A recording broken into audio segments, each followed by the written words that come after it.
नमस्कार, मैं हूं नेहा श्रीवास्तव और आप देख रहे हैं हमारा खास प्रोग्राम सेहत में हम हर बार अलग अलग विषय पर बात करते हैं और एक्सपर्ट से जानते हैं सभी के सुझाव। आज हम बात करेंगे क्या होता है लंग कैंसर, इसके लक्षण और सभी स्टेज के बारे में। फेफड़ों के कैंसर का प्रमुख कारण है तंबाकू और धूम्रपान। फेफड़ों का कैंसर अन्य प्रकार के तंबाकू जैसे सिगार का उपयोग करने से और धुएं के संपर्क में आना फेफड़ों के कैंसर का कारण पारिवारिक इतिहास होना भी बताया जा सकता है। आमतौर पर ऐसा माना जाता है कि जो व्यक्ति धूम्रपान करते हैं उन्हें फेफड़ों का कैंसर की संभावना काफ़ी बढ़ जाती है। इस सब पर चर्चा करने के लिए मेरे साथ इस वक्त स्टूडियो में मौजूद हैं doctor Yashwant Kashyap ji, medical oncology, NHMMI Narayana super speciality hospital. Doctor साहब, आपका बहुत बहुत स्वागत है। धन्यवाद। तो चलिए इस कार्यक्रम की शुरुआत कर लेते हैं।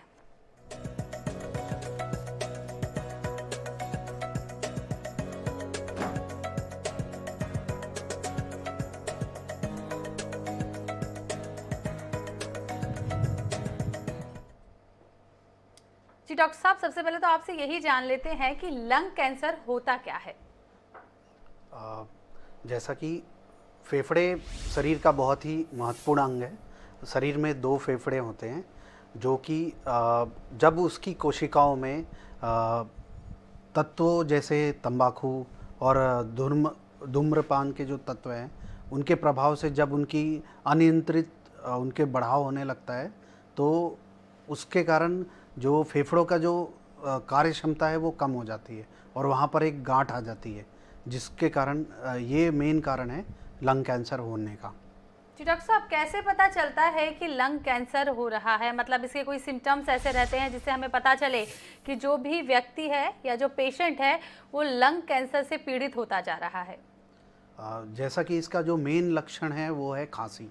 जी। अगर लंबी खांसी आ रही है या बलगम में खून आ रहा है या मरीज का बहुत मतलब वज़न कम हो रहा है या भूख वगैरह कम हो रही है तो ये एक कॉमन लक्षण है। लगातार जनरली ये होता है कि बहुत मरीजों को लगातार खांसी आती है और ये आमतौर पे मैंने ऐसा देखा है कि हमारे बहुत सारे मरीज यानी ये इस तरह से करते हैं कि वो नज़रअंदाज करते रहते हैं और तंबाकू और हानिकारक तत्वों का लगातार सेवन करते रहते हैं और बहुत सारे डॉक्टर्स भी इसको नॉर्मल खांसी या टीबी और इस तरह से करके इसी कारण से ये लेट स्टेज में जनरली पता चलता है। जी, कारण तो हमें पता ही चल गया है। लक्षण और क्या क्या होते हैं इसमें? मतलब आप खांसी बता रहे हैं, बलगम आना होता है, पेशेंट को कैसे पता चलता है? वो स्वयं से भांप लेता है कि ये खांसी लंग कैंसर की ओर इशारा कर रही है, या डॉक्टर से एक्सपर्ट बता पाते हैं कि हाँ ये जो आपको मामूली खांसी नहीं है, इसका जो लक्षण है वो एक बड़ी बीमारी और गंभीर बीमारी की ओर इशारा कर रहा है? हमने ऐसा देखा है कि जनरली हमारे पेशेंट इस तरह से बोलते हैं कि जैसे खट्टा खा लिया था उसके कारण आ रही है या कुछ और होगा। तो वो जो इस मामले में अज्ञानता है और इसके कारण क्या होता है कि बहुत मरीज बहुत एडवांस स्टेज में प्रेजेंट करते हैं। अगर लगातार 1-2 हफ्ते से ज़्यादा लगातार खांसी है, साथ ही साथ अगर वज़न कम हो रहा है या भूख कम लग रही है या बलगम में खून आ रहा है, तो ये इसके कॉमन कारण हैं जिससे मरीज को सचेत हो जाना चाहिए। और हर लंबी खांसी टीबी है, ये जो भ्रमिकता है हमारे पब्लिक और डॉक्टरों में, ये चली जानी चाहिए, क्योंकि लंग कैंसर वातावरण में प्रदूषण, धूम्रपान सबके कारण बहुत तेज़ी से बढ़ रहा है। फैक्ट्री का धुआं और ये सब कॉमन कारण है इस बीमारी के होने का। तो हमको बिल्कुल भी लंबी खांसी को नज़रअंदाज नहीं करना चाहिए और तुरंत डॉक्टर से सलाह करना चाहिए और जनरली हम पेशेंट को देख के फिर एक्सरे और बाकी चीज़ कराते हैं। जी डॉक्टर साहब, सही कहा आपने। स्मोकिंग तो एक कारण है, लेकिन आजकल प्रदूषण जो बढ़ गया है उसके कारण भी ये फेफड़ों की बीमारी बहुत ज़्यादा बढ़ती जा रही है। लंग कैंसर की बात कर रहे हैं, यहाँ पर हम जान लेते हैं कि इनके प्रकार क्या क्या होते हैं। क्या इनकी कोई टाइप्स होते हैं जिनसे अलग अलग तरीके से इनका इलाज किया जाता हो? हाँ, लंग कैंसर के दो मेन प्रकार रहते हैं। एक तो non small cell lung cancer और दूसरा स्मॉल सेल लंग कैंसर। जो स्मॉल सेल लंग कैंसर है वो मोर देन 95% पेशेंट में केवल स्मोकर्स में होता है, बाकी 5% केसेस में नॉन स्मोकर्स में होता है। तो जनरली इसलिए ये इस तरह का कैंसर महिलाओं में थोड़ा अनकॉमन है। जो दूसरा प्रकार है नॉन स्मॉल सेल कैंसर, वो अराउंड 70 से 80% पेशेंट में स्मोकिंग, वातावरण प्रदूषण, तंबाकू गुटखा और बाकी चीज़ों के कारण होता है। बाकी 20% पेशेंट जिन्होंने कभी भी स्मोकिंग या नशा नहीं किया है उनमें भी होता है। तो जो नॉन स्मोकर है उनको भी अगर लंबी खांसी है तो उनको भी कंसल्ट करना चाहिए, क्योंकि करीब 20 से 30% पेशेंट जो नॉन स्मोकर है या जिनको पैसिव स्मोकिंग का एक्सपोजर नहीं है या फैक्ट्री वर्कर नहीं है, उनमें भी ये बीमारी हो जाती है। जी, तो आप बता रहे हैं कि ये जो स्मोकिंग करते हैं और जो नॉन स्मोकर हैं, दोनों में ही इस तरीके के लक्षण पाए जाते हैं और दोनों को ये बीमारी हो सकती है। जान लेते हैं, क्या फेफड़ों के कैंसर का पता शुरुआत में ही चल जाता है या एक दो स्टेज आने के बाद पता चलता है कि लंग्स कैंसर हो रहा है? हमारे यहाँ पर मतलब इस मामले में बहुत नेग्लिजेंस है कि जनरली लोग खांसी होती है तो उसको कुछ ना कुछ कारणों से रिलेट करके हमारे पास लेट आते हैं, और जब आते भी हैं तो बहुत बार हमने ऐसा देखा है कि सबको टीबी वगैरह की दवा ही चलती रहती है, क्योंकि पहले की जो 50-60 सालों से जो चला आ रहा है कि खांसी, लंबी खांसी मतलब टीबी, बलगम में खून मतलब टीबी। तो इस चक्कर में मरीज 3-4 महीनों तक टीबी की दवा लेता रहता है और बाद में पता चलता है कि दवा से जब काम नहीं करती तब वो हमारे पास आते हैं। इसलिए मेरे पास जो मैक्सिमम 90% पेशेंट एडवांस स्टेज में आते हैं, 3rd या 4th स्टेज में, और अर्ली स्टेज में केवल 10% 15% पेशेंट ही आते हैं। जी, मतलब हमें शुरुआत में भी पता चल जाता है कि आप उस ओर जा रहे हैं। स्क्रीनिंग इस इलाज के दौरान कराई जाती है। स्क्रीनिंग का कितना फ़ायदा होता है लंग कैंसर के इलाज में? स्क्रीनिंग का अभी देखा गया है कि चेस्ट एक्सरे और लो डोज सीटी ये लंग कैंसर में बहुत ही मददगार तरीका है। खासकर ऐसे लोग जो कि बहुत ज़्यादा स्मोकिंग करते हैं, जो मतलब पर डे जो मोर देन 20 to 30 सिगरेट लेते हैं, और इवन जो लंबे सालों से स्मोकिंग कर रहे हैं 10, 15, 20 सालों से, उनको ये लो डोज सिटी स्कैन कराना चाहिए या तो चेस्ट एक्सरे करना चाहिए और डॉक्टर्स को कंसल्ट करना चाहिए। क्योंकि अभी ऐसा है कि हमारे देश में more than 80 to 90% patient advance stage में प्रेजेंट करते हैं, जिसके कारण क्योर रेट और कंट्रोल रेट बिल्कुल ना के बराबर है। पर यही दूसरे देशों में जहाँ जागरूकता है, ये पेशेंट 70% पेशेंट अर्ली स्टेज में डिटेक्ट होते हैं, जिसके कारण क्योर रेट अच्छा होता है, पेशेंट ठीक हो जाते हैं बीमारी से। जी डॉक्टर साहब, यहाँ पर एक कॉलर हमारे साथ जुड़ रही हैं, श्रुति रायपुर से। श्रुति जी, आपका बहुत बहुत स्वागत है हमारे कार्यक्रम सेहत में। क्या कुछ आप पूछना चाहती हैं डॉक्टर साहब के साथ? पूछिए। Good afternoon ma'am, good afternoon sir. Sir, मेरा क्वेश्चन ये है कि मेरा भाई सर 5 साल से लगातार स्मोकिंग कर रहा है, तो सर क्या मैं जान सकती हूँ कि उसके लंग्स में कितना इफेक्ट हो रहा होगा? आइडियली मतलब मैं ये बोलना चाहूँगा कि अगर वो स्मोकिंग कर रहे हैं तो हमको इसको मतलब पहली चीज़ कितना अफेक्ट कर रहा है उससे ज़्यादा ज़रूरी ये है कि हम उसको रोकें। क्योंकि अगर हम उसको टोकते रहेंगे या मना करेंगे चीज़ों से, क्योंकि वो स्मोकिंग करके खुद को तो नुकसान कर ही रहे हैं, परिवार को भी वो नुकसान कर रहे हैं। लक्षण के लिए हम उसको पैक ईयर के बेसिस पे काउंट करते हैं। पैक ईयर मतलब एक पैकेट में जैसे 20 सिगरेट होती है, तो जो पेशेंट जिसका 20 पैक ईयर है उसको मोर देन 30% चांस है लंग कैंसर होने का, और जिसका 10 है उसको 10 to 20% है। तो पहली चीज़ तो आपको उनको मना करना चाहिए ताकि आप उनको और फैमिली को इसके दुष्परिणाम से बचा सकें। और लक्षण के लिए हम उनको डिटेक्ट करके देख सकते हैं, और बहुत सारे अब तरीके हैं, जैसे निकोटिन पैच वगैरह हैं, और भी तरीके हैं जिससे कि काउंसलिंग के थ्रू हम उनको इससे रोक सकते हैं।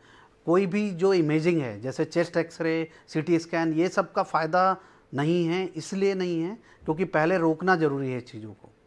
जी, आप सही कह रहे हैं डॉक्टर साहब, लेकिन कई बार ऐसी मुश्किल आ जाती है जब भी आप इस तरीके के जो लोग होते हैं उनसे कहेंगे कि स्मोकिंग आपके लिए हानिकारक है, वो आसानी से इस बात को मानते नहीं है, एक्सेप्ट नहीं करते और उसी भीड़ का हिस्सा बने चले जाते हैं।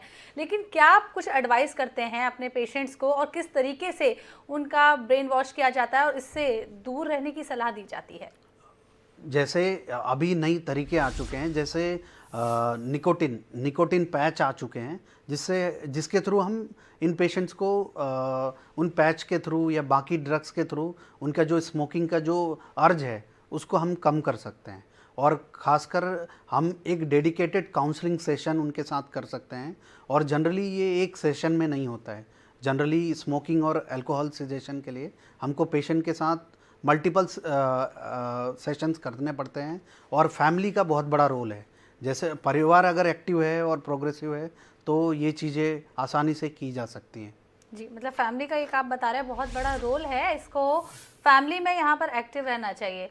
रायपुर से हमारे साथ एक और दर्शक जुड़े हुई हैं, क्या कुछ पूछना चाहती हैं? रेशमा, बहुत बहुत स्वागत है आपका, क्या कुछ पूछना चाहते हैं आप डॉक्टर साहब से? सर मुझे लगातार खांसी रहती है, तो उसमें मुझे सांस लेने में काफ़ी दिक्कत जाती है।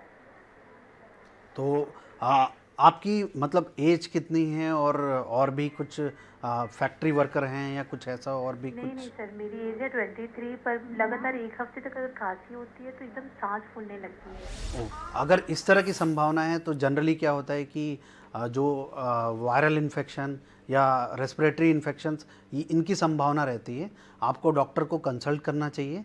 अगर हमको क्लिनिकली पेशेंट आपको देखने में ऐसा लगेगा स्टेथोस्कोप से साउंड वगैरह सुनने में कि लंग इन्फेक्शन है तो हम उस बेसिस पे करेंगे। अगर उसके बाद भी परसिस्टेंट सिम्टम है तो हम एक्सरे और बाकी चीज़ें आपको करा के देखना चाहिए।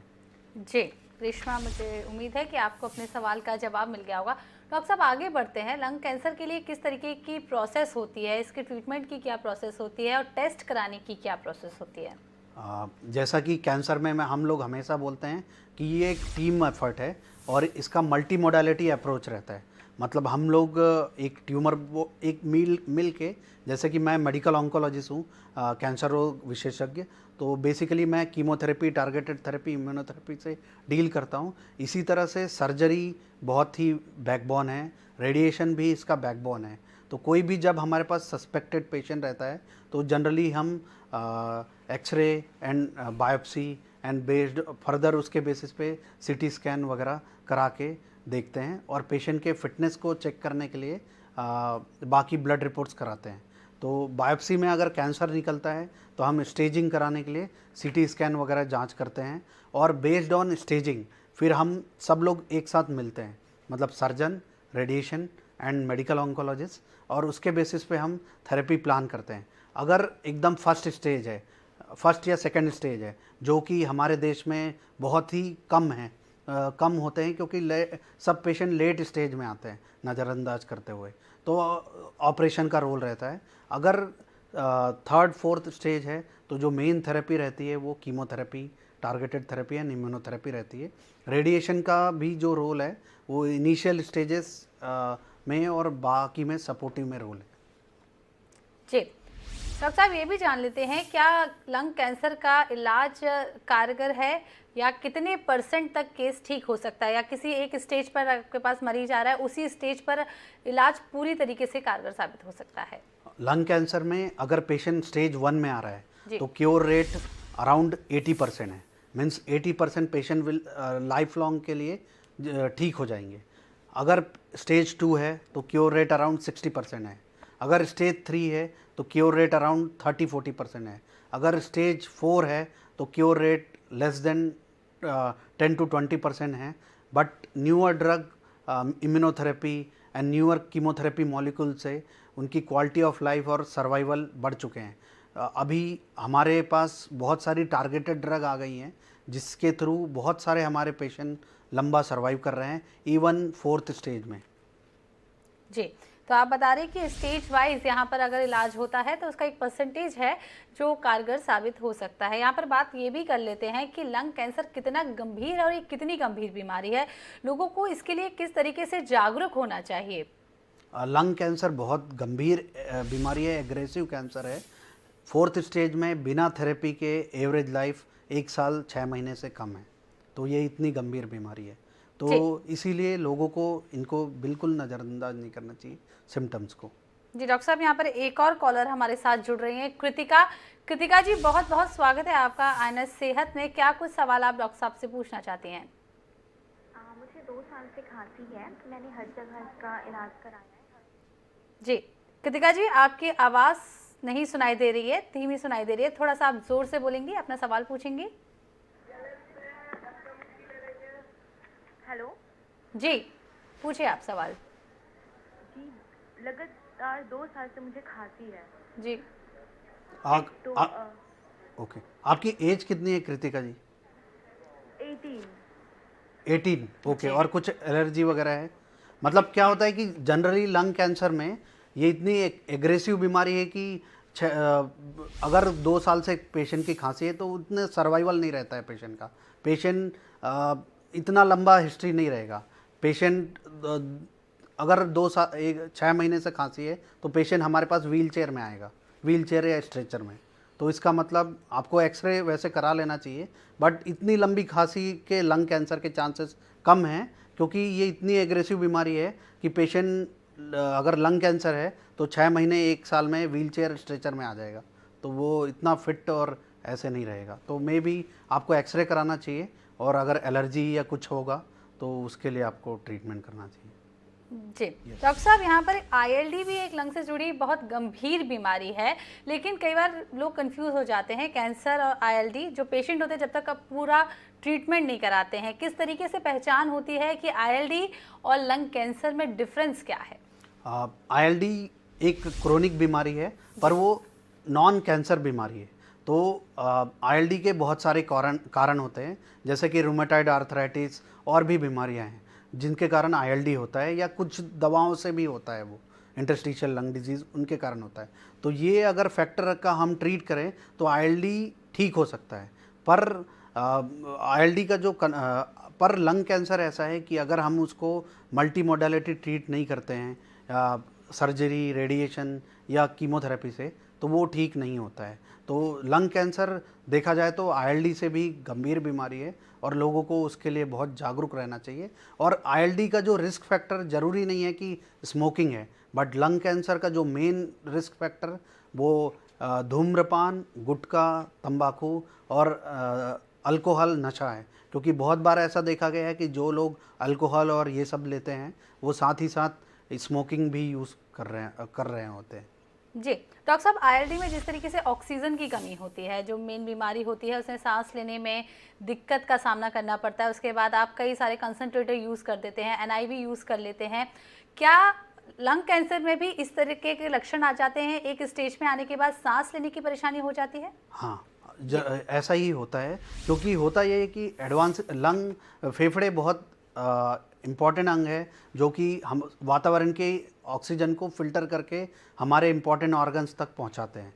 तो मान लो अगर किसी का लंग का कैंसर हो गया तो उसका वो पार्ट डिसफंक्शनल हो गया, मतलब वो काम नहीं करेगा। तो उसके लिए मरीज को और ऑक्सीजन की ज़रूरत पड़ेगी, जिसके लिए अगर पेशेंट एडवांस स्टेज में आता है तो उनको ऑक्सीजन, NIV, वेंटिलेटर, इन सब की ज़रूरत पड़ती है। जी, मतलब सिम्टम्स लगभग सेम हो जाते हैं ILD में, और हम जब इसमें कंपैरिजन करते हैं तो सांस लेने वाली जो समस्या होती है, जो ऑक्सीजन की कमी आती है, वो दोनों में लगभग सेम होती है।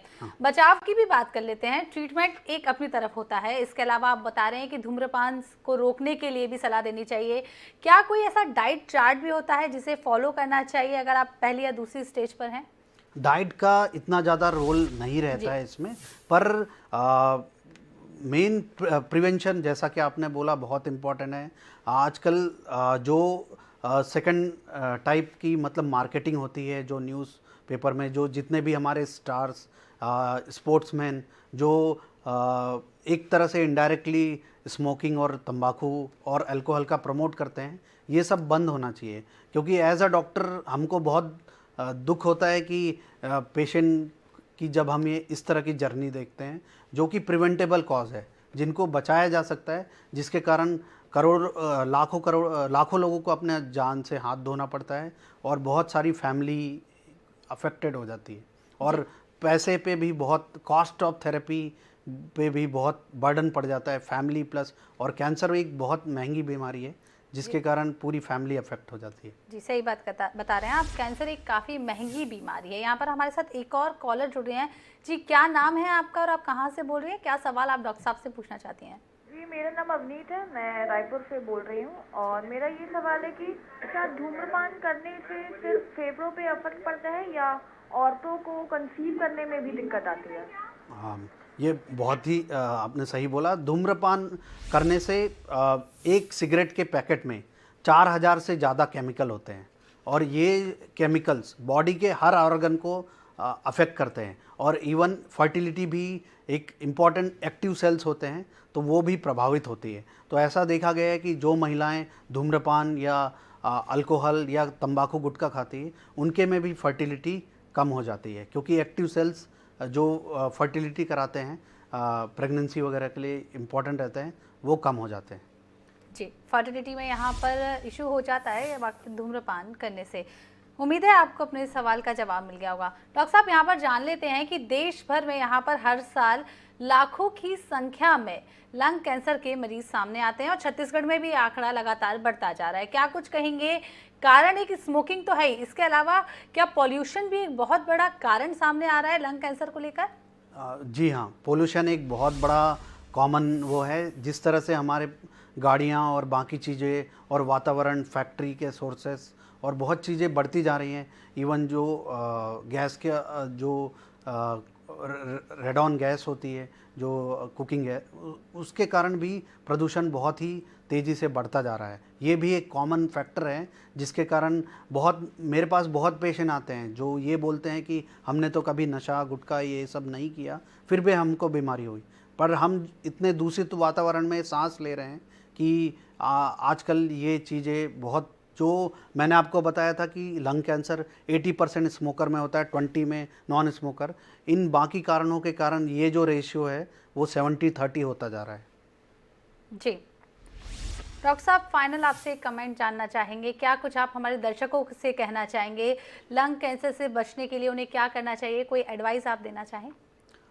मैं बस यही बोलना चाहता हूँ कि मैं चाहता हूँ कि मेरे पास पेशेंट कम रहें और मेरे पास अगर पेशेंट रहे भी तो बहुत अर्ली स्टेज में आए, क्योंकि हमारे रिसोर्सेस बहुत ज़्यादा कंज्यूम हो जाते हैं। कॉस्ट ऑफ थेरेपी बहुत बढ़ जाती है जब पेशेंट एडवांस स्टेज में आते हैं। विदेशों में ऐसा हो रहा है कि वो बस तंबाकू सिगरेट को एक्सपोर्ट कर रहे हैं, पर हम इतने बड़े कंज्यूमर बन चुके हैं कि हमारी जो जनसंख्या है और बहुत एडिक्टेड होके हम उसके कारण लंग कैंसर जैसी घातक बीमारी से ज़्यादा अफेक्टेड हो रहे हैं।